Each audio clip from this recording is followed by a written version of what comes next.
Cet opéra, donc Orlando Furioso, a été écrit par Vivaldi en 2 temps. La version qu'on fait maintenant, c'est une version qui a été créée à Venise en 1727. L'histoire est tirée de l'Arioste, qui a raconté toute l'histoire de Roland Furieux, qui était extrêmement connu à l'époque. Quand on reprend ça aujourd'hui, c'est beaucoup plus difficile parce que c'est une culture qu'on n'a plus beaucoup de tous ces personnages-là. Donc ça fait un opéra très très riche d'intrigues et d'histoires épiques. Il y a une jeune femme qui s'appelle Angelica, qui attire tous les chevaliers à elle et qui perturbe de ce fait les propres aventures de ces chevaliers puisqu'ils abandonnent leurs aventures pour la poursuivre. Cette Angelica, poursuivie par tous ces chevaliers en armes, se réfugie sur une île qui est l'île d'une sorcière qui, elle aussi, essaye d'attirer et de garder à elle tous les hommes, un peu comme une Circé médiévale. Et l'œuvre entière va être tous les croisements possibles de ces chevaliers à la recherche de leur épousée, manipulés par cette sorcière du nom d'Alcina.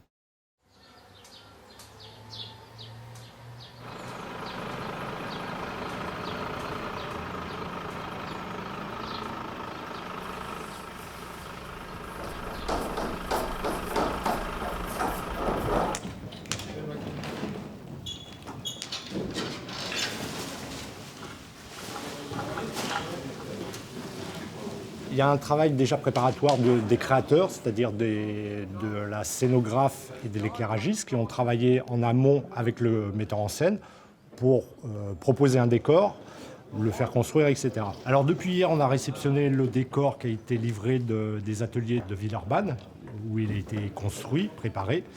Et une équipe de machinistes a commencé à monter le décor. Donc ça, c'est vraiment un travail de mise en scène, de mise en espace avec le décor.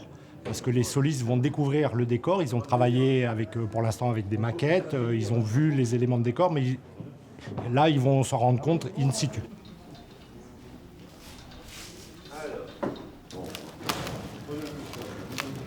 Ah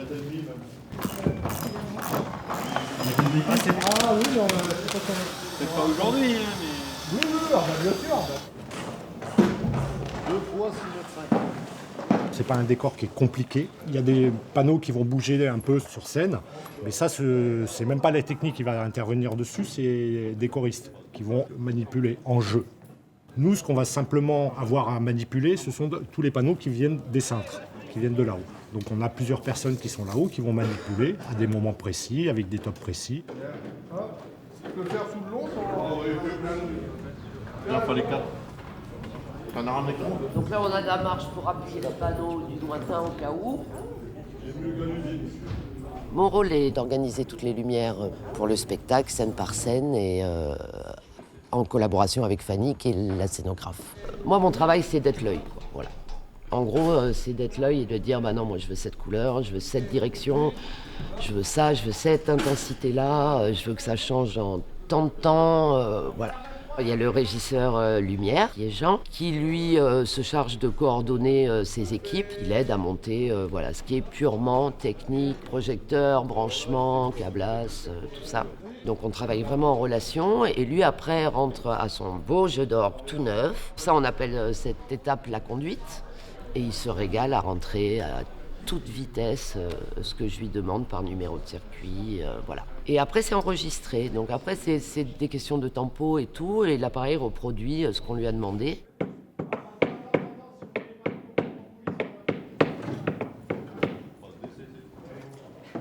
J'ai une grande habitude de travailler avec Christian Scaretti, car nous sommes collaborateurs depuis 1992 et je fais ses lumières depuis 1995. Voilà, quasiment tous les spectacles, donc à peu près 70.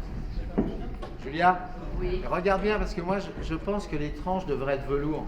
Quand ils vont là-bas et qu'on ferme, ça serait bien à ce moment-là d'appuyer le tulle. Parce qu'on va serrer sur elle, donc cette masse blanche, on n'en a plus besoin. Oui. T'es d'accord, Julia? Ouais. Voilà. Oui. Complètement d'accord. C'est pour t'aider. En général, la hiérarchie au théâtre, de plus en plus, c'est lumière, son et puis plateau. Moi, j'ai tendance à travailler plateau d'abord et puis ensuite le reste. Mais ça ne veut pas dire pour autant que je sous-estime les collaborations qui sont d'accomplissement, par exemple, lumineux, l'éclairagiste. Donc, il y a d'abord le plateau, ça c'est clair. Donc, les collaborateurs les plus précieux, ce sont les assistants, parce que c'est eux qui vont codifier tout ce qui va être de l'ordre du mouvement mécanique, et si on les rate, on rate tout. Et puis après, évidemment, la lumière qui suit et qui accomplit. Voilà, donc les panneaux d'avant-scène sont tous rentrés, si je ne m'abuse. C'est pour ça qu'on a rajouté un pendrillon. Ça va pour les repères? La musique les aidera, je pense. Ouais, mais c'est bien de se le dire. Le système de la position, théâtralement parlant, vous l'avez par exemple dans les mystères médiévaux avec les fameuses mentions qui sont autant de stations, et le spectateur se balade de station en station et il voit une scène, mais il ne se pose pas la question de l'enchaînement d'une scène à l'autre. Et bien là, c'est un peu la même chose. C'est-à-dire qu'en réalité, on fait bouger le décor tout le temps et on n'a que des scènes qui sont comme devant des petits tableaux très naïfs en fait, pour que le récit puisse se faire sans l'excuse d'une provenance psychologique ou autre. D'accord. Après, ils sont trop sortis, hein, d'accord Stéphane? Bah, je peux pas les sortir, j'ai les armes. Ça, c'est dans l'absolu, ça. Ah oui, Et puis il derrière... oui. Et ça, Pour un rôle comme Orlando, qui est un rôle très long où il y a beaucoup de textes, des airs, mais aussi des parties récits, c'est assez long et il faut s'y prendre à l'avance. Je dirais 1 an à l'avance. Ah ben oui, je sais pourquoi j'ai pas fait mon mouvement. C'est parce que d'abord je lis ça. C'est ce qui motivait mon mouvement d'avant. Oui, Oui. Donc, Pour mémoriser toutes les informations du metteur en scène, je suis concentrée sur ce qui se dit, j'essaye d'être précise dans les mouvements, les attitudes corporelles, le regard, pour que le corps prenne une empreinte. Pour les indications musicales, pareil. Là, par exemple, comme le chef d'orchestre n'est pas là, c'est la chef de chant qui a ce rôle-là, qu'on soit quand même un peu précis musicalement. Tu veux reprendre où? est-ce qu'on peut faire... on peut prendre Dimedoro, il mio bene. C'est juste après ça. Dimedoro, il mio bene. Angelica qui fu sposa a Medoro. Chi segno questi all'oro? Lo vergò di sua man la mia tiranna. Vi prese di sua man il mio martorio.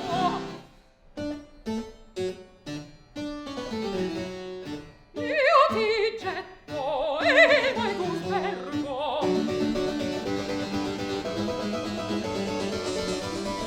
E ti piastre e mari al suolo. Gero me sapresti additare? Non vidi? Forse per poco del rapide zio di preda. Très bien, là, Che lo spirito un rio destin preveda. Dans le déroulé d'une production d'opéra, l'orchestre arrive très très tard par rapport aux dates de première représentation. Et nous, les chefs de chant, on est là pour vérifier qu'on reste bien dans le cadre de la partition, corriger éventuellement les choses de rythme.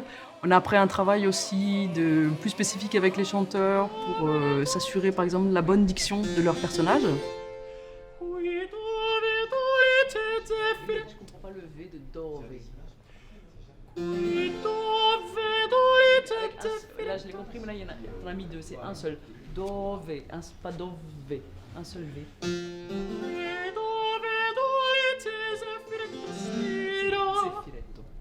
Zeffiretto. Zeffiretto. Dolce zeffiretto.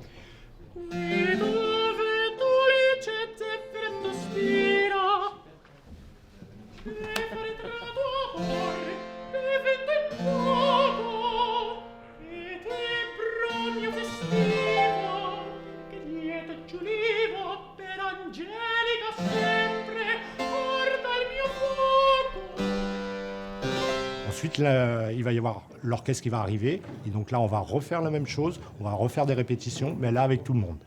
Et ensuite, dans les dernières, on va intégrer les costumes, les maquillages, etc. On va faire des italiennes, ce qu'on appelle des scènes orchestres, pour arriver jusqu'à la générale, la pré-générale, la générale et la première représentation.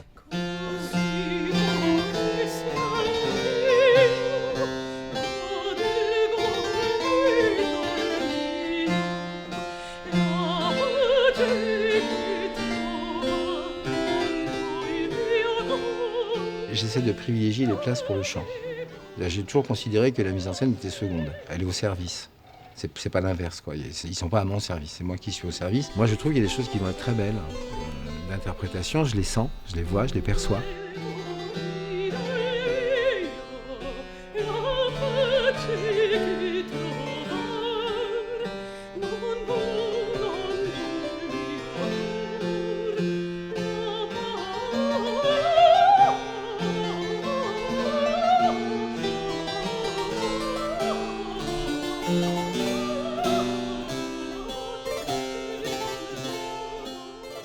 C'est très émouvant de voir l'évolution de chaque personnage entre le premier jour où il est arrivé avec sa partition sur les genoux à faire la musicale et puis quand il est sur scène avec ses costumes, son maquillage, toute cette mise en scène qui a été construite et du coup avoir un personnage qui vit et je trouve que d'avoir pu assister à cette, on va dire à cette vie, à sa construction de vie de ce personnage, c'est une chance assez extraordinaire.